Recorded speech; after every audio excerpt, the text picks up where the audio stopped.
どうも、底辺アクアリスト黄昏です。皆さん、前回の ADA 保温ウッドを2ヶ月半アク抜き作業したのに、全くアクが抜けてなくて醤油みたいな水ができちゃったという動画は見ていただけたでしょうか。まだ見ていない方は概要欄にリンクを貼っておきますので、ぜひ見てやってください。今回はその続きです。今まで流木はいくつかアク抜き作業をしてきましたが、ここまでしつこいアクが出る流木は初めてです。正直舐めてました。保温ウッドって形がかっこいいから衝動的に1万円以上使って揃えてきましたが、こんなところに落とし穴があるとは思ってもいませんでしたね。そんな無尽蔵にアクを出し続ける保温ウッドなんですが、今回はそんなアクに最終兵器を使って対抗していきたいと思います。個人的に注意したい点や詳しい使い方などもお話していくので、ぜひ最後まで見てやってください。というわけで早速紹介していきたいんですが、まずはいくつかある流木のアク抜き方法を解説していきたいと思います。まず一つは熱湯でアク抜きをする方法です。やり方は簡単で、鍋に流木を入れて沸騰させるだけです。これは結構やってる方が多い気がしますね。一番のメリットは速効性があり、早く流木を使えるという点です。ただ、流木がでかいと鍋に入らない、ガス代が結構かかる、流木用の鍋を用意しないとアクが鍋について奥様にしばかれるなど、いろいろなデメリットも隠されています。また、ちょっと柔らかめの流木とかだとボロボロになることもしばしば。ご利用は計画的にという感じの方法です。2つ目は水につけて時間をかけてアク抜きする方法です。こちらは一番手軽で汎用性が高いやり方だと思います。大きい流木でもバケツがあれば割と入りますし、入れ物さえ確保できれば行うことができます。ただ、時間があまりにもかかりすぎます。流木の種類によりますが、一番時間がかかる方法なのではないでしょうか。すぐに使う予定がなく気長に待てる人向けの方法です。3つ目はアク抜き剤を使ってアクを抜く方法。こちらは前回の動画でも行ったように重曹を使ってアクを抜いていくやり方です。先ほどの水につける方法にアク抜き剤をプラスするだけなので、どちらかといえばこちらの方がおすすめです。お高い専用のアク抜き剤とかありますが、実際に使っても劇的な効果が見られなかったので重曹でいいと思います。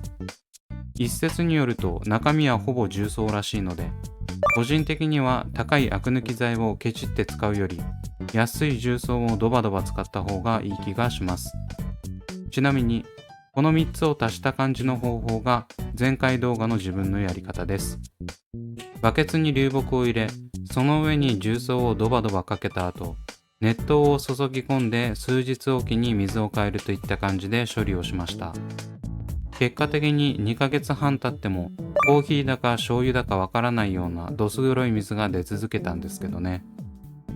というわけで、紹介した3つのやり方よりも圧倒的におすすめする楽でなおかつすぐに流木が使えるようになる方法を使用する製品とともにお話しします。というわけで今回紹介するのがこちら、ブラックホールお得用5個パックです。価格はチャーム本店で880円。こちらは言わずと知れた高級活性炭ですね。商品リンクは概要欄に貼っておきます。流木由来のタンニン、餌や魚の排泄物に含まれる様々な色素を吸着してくれて、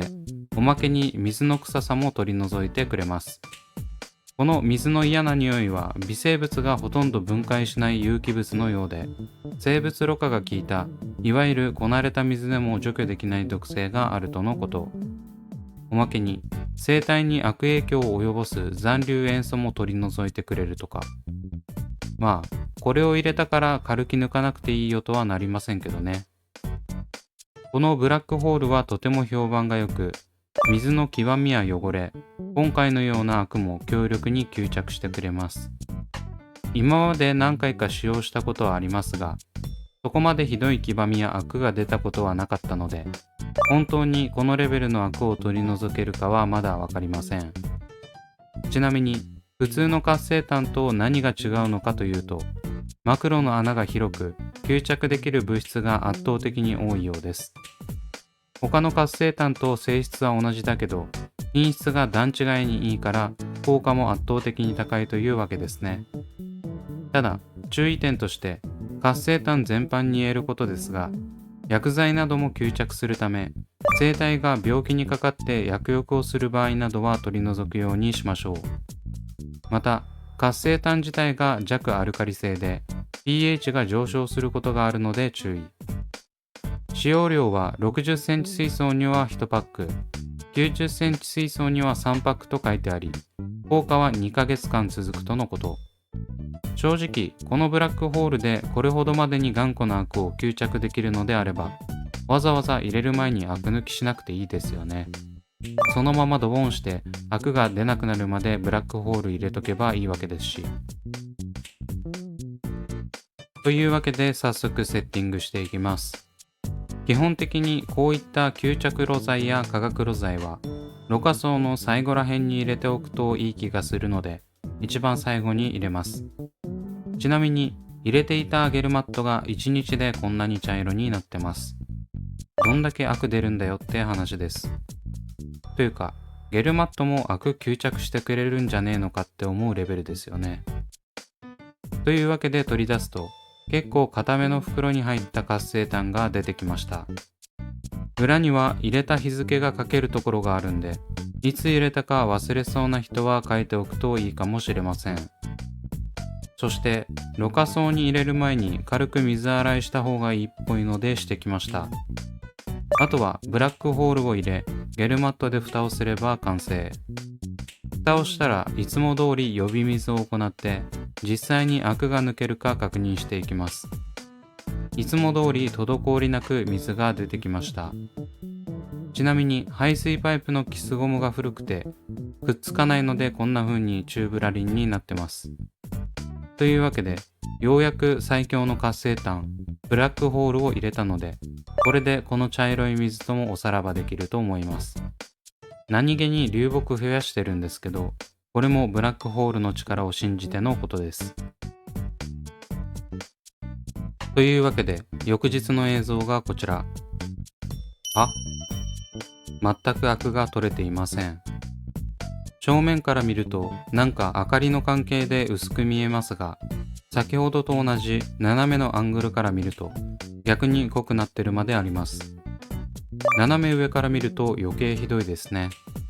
完全にブラックウォーターです。最強の活性炭とは何だったのか、期待外れもいいところです。と言いたいところなんですが、おそらくこれってブラックホールの数が足りないからだと思うんです。明らかに60センチ水槽に入れるには多すぎる流木の量ですし、その一本一本が超強力にアクを出すので、規定量の1個じゃ間に合ってない気がします。というわけで追加していきます。こんなこともあろうかと5個の大容量パックを買ったわけですからね。今回は1個追加して2個にしようと思います。ちなみに複数個入れる場合は結構かさばるので、通常であれば露剤は少し取り出さないといけなくなるかもしれません。2回目ともなると洗うのすら面倒になってそのまま入れてます。まあちょっと粉が舞うくらい余裕です。というわけで、ブラックホールを2個入れて2日目の状態がこちら。若干マシになったかなといった感じ。ただ、クリアとはまだ程遠いです。なかなかアクもしぶといですね。というわけで続いては3個に増やします。さすがに何度も同じ映像を流すのはくどいので、入れてるところは割愛。3個に増量して2日後の状態がこちら。いきなりマシになりましたね。ここまで来るとあと一歩といった感じ。ようやくアクの出るスピードと吸着のスピードが釣り合ってきたようです。ただ、上から見るとまだ完全に透き通ってる感じではありません。最後に4個に増量して結果を見てみます。ということで、4個入れた翌日の映像がこちら。ほぼほぼ取れましたね。恐るべしブラックホール。上から見ても先ほどの3つより透き通ってるのがわかります。その後、2日経過したら他の水槽と同じ透き通り具合になったので、今回の流木の量であれば、ブラックホールは4個入れるのがいいという結果になりました。本当は透き通った映像を見せたかったんですが、いくら探しても動画が見つからなかったのでこれで許してください。ちなみにビフォーアフターはこんな感じ。こうやって見ると改めて違いがわかりますね。最強活性炭は伊達じゃありません。というわけで結論。ブラックホールを入れたら2ヶ月半取れなかったアクが簡単に取れました。まさかこのアクをしっかり取ってくれるとは思いませんでしたね。ピカピカの映像がお見せできないことだけが心苦しいんですが、これで無事流木が使えそうです。ただ、このブラックホールを取り除いたらまたアクが出るかもしれません。さすがに2日で完全にアクが抜けるとは思えないので、ブラックホールの効果が切れるまではろ過槽に入れておいた方がいいと思います。結果的にこのアク抜きを数日続けた後、レイアウトに使用したんですが、今回検証に使ったブラックホールをそのまま入れてたらアクが出ることはありませんでした。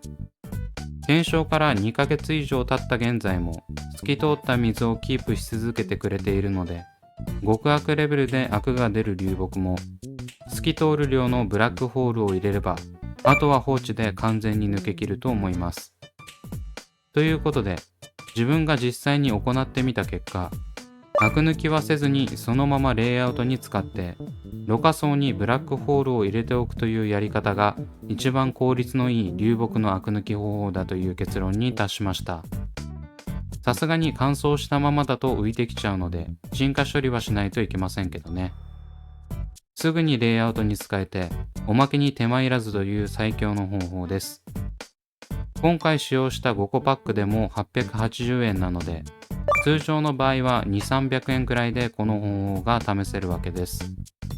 さすがに全部の流木のアクを完全になくせるという確約はできませんが、